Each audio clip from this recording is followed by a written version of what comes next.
Okay guys, 22.3 has been announced and it's a trap. It's a trap! It is a trap. Do not take the bait. Do not try and go unbroken early on. Do not try and buy yourself extra time by going fast at the beginning, because it is going to backfire on you. It will leave you absolutely suffering, and I'm going to talk about how I think sort of advanced to intermediate athletes, obviously not games athletes, not people who are, above and beyond fit, but if you're kind of in that threshold, if you have most all of these movements and you're hoping to finish, I think the strategy I'm going to give is pretty helpful. Or if you're trying to get, your first bar muscle up or maybe chest to bar in a workout, I think this is going to be a good strategy for that as well. So, so the workout, 21, 42, 21, and then 18, 36, 18, and then 15, 30, 15, with the first number being pull-ups, pull-ups, chest to bar pull-ups, or bar muscle-ups, and then the other one being thrusters and ascending weights. So put the little graphic up there of what it actually is. If you're watching this, you probably know what it is anyways. You don't need me to say it all out. So this workout, it reminds me of, well, from an open perspective, it reminds me of 19.5, which was 33, 27, 21, 15, and maybe 9, maybe it ended at 15, I'm not remembering, of thrusters and pull-ups, chest to bar pull-ups. So a lot higher volume.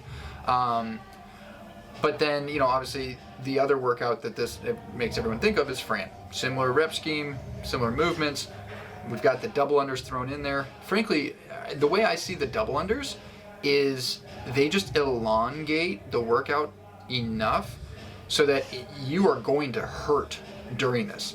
So when you think about Fran, round of 21, you feel fresh, feel pretty good, you're able to get through it. Round of 15, that's when it starts to hurt, right? And if you can mentally push through that round of 15, then the round of 9, it's such a short round, you can just kind of gut it out, right? But if you add double unders in between each round, or in between the movements on Fran, suddenly, because you're extending the time, you're extending the amount of time that you are in that pain cave, which means the trail end of that workout is just going to hurt that much more because you're going to be there longer. So, this is very much like a mile and a half distance of running per se, where, if you start that first lap of your mile at a all-out sprint, which, for most of us doing the thrusters and the pull-ups unbroken would be, or I guess the pull-ups and then the thrusters unbroken would be, you're probably gonna hit a wall at the end. Like if you watch the live announcement, that's exactly what those two guys did. They flew out of the gate and then they were doing singles on the thruster at the end. Logan Martin is going to finish at 9:12.40 seconds. Oh no! And now with no rep for Zach Morgan, just trying to get through that last thruster. Morquinho and Porter are getting ready to pass him. So the strategy I recommend, and this is what I did for 19.5, and I was able to finish it. I think my score ended up being in the top 5,000 in the world. So again, not elite, but pretty decent, okay? Definitely top 10% for that workout. I think that ended up being top 5%, but my strategy with that, I'm not exceptionally, I'm 6'4". I have 6'8" wingspan. Thrusters for me just take time. Pull-ups for me, I have a much bigger range of motion. So what I did for that workout was I turned it into a controlled interval workout. Because whether you like it or not, this is an interval workout. Even if you go unbroken at the beginning, you will end up taking probably bigger and bigger rests as you go, especially once you get into those bar muscle ups and those heavy thrusters. You're not a games athlete. You're not. If you're watching this, I don't think I have, I know no games athletes are probably ever going to watch this video. If you're watching this, you're a member at my affiliate, maybe you're a friend of mine, but you should be thinking of controlling your rest by making this an interval workout from the beginning. So I kind of paced it out for myself. I feel pretty confident that I'll be able to finish this workout. I will not be doing bigger than 7 reps at a time. I'll probably go, maybe I'll go 8, 7, 6 on the round of 21, just because I like to go down in reps. And I'm going to do that like every 20 seconds, maybe every 25 seconds. And simply that's going to be to keep my work to rest ratio the same. And so as I go, because the reps decrease, my working set numbers will decrease. I'll probably give myself, for the bar muscle ups and other movements and the heavier barbell, a slightly longer window every 30 seconds or every 40 seconds. But if I'm in control of my work to rest ratio and I keep it as close to 1-to-1 as I can, and maybe it's a little bit in favor of 1 to 1.5 work to rest, then I'm in much better situation than going super hard at the beginning and by the end of it I'm doing 1 bar muscle up at a time or 1 thruster at a time, because each of those breaks, now my work to rest ratio is changing from 1-to-1 or 1 to 1.5 to 1 to 10, 1 to 15. You do 1 rep and then you rest for 10-20 seconds. That's a lot of time. So if you pace yourself from the beginning and control that, and I know it's hard to wrap your mind around, because it's like, wait, I don't want to be standing there for 10 seconds at the beginning of the workout after I just did 8 pull-ups. 8 pull-ups is going to take you about 10 seconds. You do your second set, 10 seconds in, or at the 20-second mark, you're resting for about 10 seconds.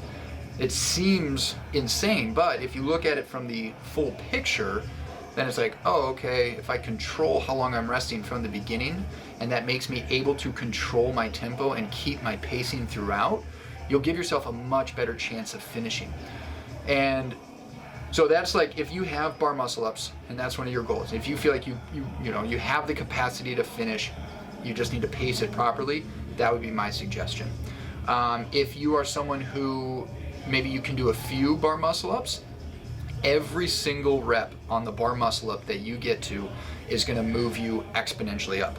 So again, there's another trap. It's a trap! In this workout where it says, I believe, if the leaked version of this that got out is accurate, I was reading through it, that there's some tiebreakers for the thrusters. I actually haven't looked at the score sheet yet, so if that's the case, then that people will think they're incentivized to go faster to get through their second set of thrusters, because then they'll have a better tiebreak time. Yes, but if you're so burned out that you fail a few muscle ups, or you can't get any, then all of a sudden that tiebreak time isn't really worth anything. If you know that if you had paced it better, you could have gotten multiple bar muscle ups.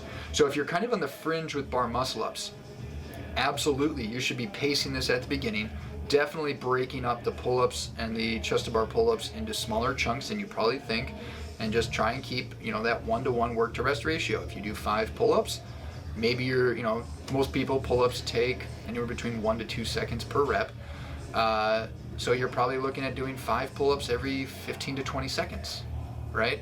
Just hold that pace, keep chipping away. You will have plenty of time.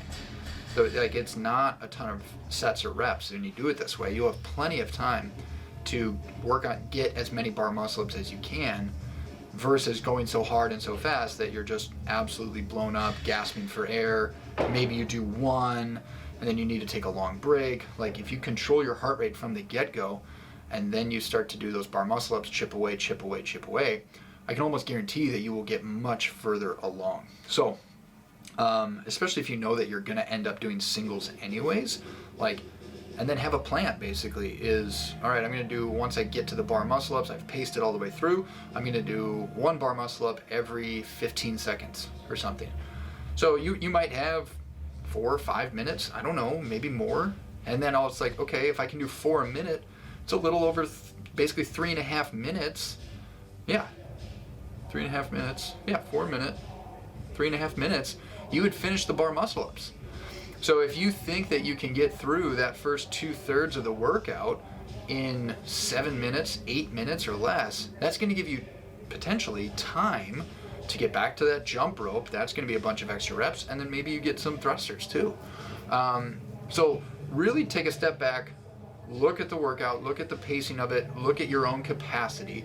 Like, how many unbroken pull-ups can I do? Try and make your sets way lower than, I would probably somewhere in like the 20 to 30% range of your unbroken set. So the most you can do is 10. Do not do more than 2 to 3 at a time, and just chip away. If you come out with the big set, you're gonna burn yourself out, and you're not gonna have a good time. We're gonna take it slow, take it easy, make sure everybody has a good time. Okay, you see what he did? He French fried when he should have pizzaed. You French fry when you pizza, you're gonna have a bad time. Okay, so those are my thoughts on the initial pacing of the workout. This is one where it's like you're gonna watch probably, 50 videos come out talking about how to get your first bar muscle up and all this other stuff. Look, you just got to put in the work. It may not be in the cards for you to suddenly get it. I know a lot of people probably will get their first bar muscle up because, sometimes the open, it just has that extra oomph to it and it gets you up and over the top.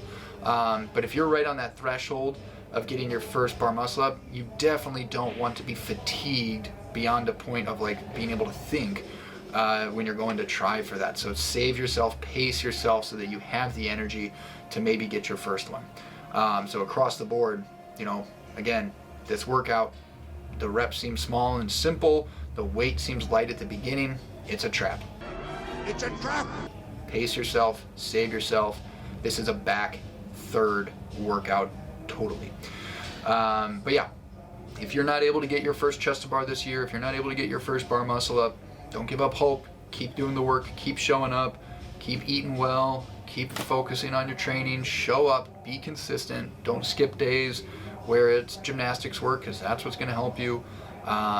Just stick to your plan, stick to the routine, and by next year, you will probably be able to do a bar muscle up. If you're close to this year and you stick with it, stick with your training for another year, you'll have it next year. Okay, so done rambling.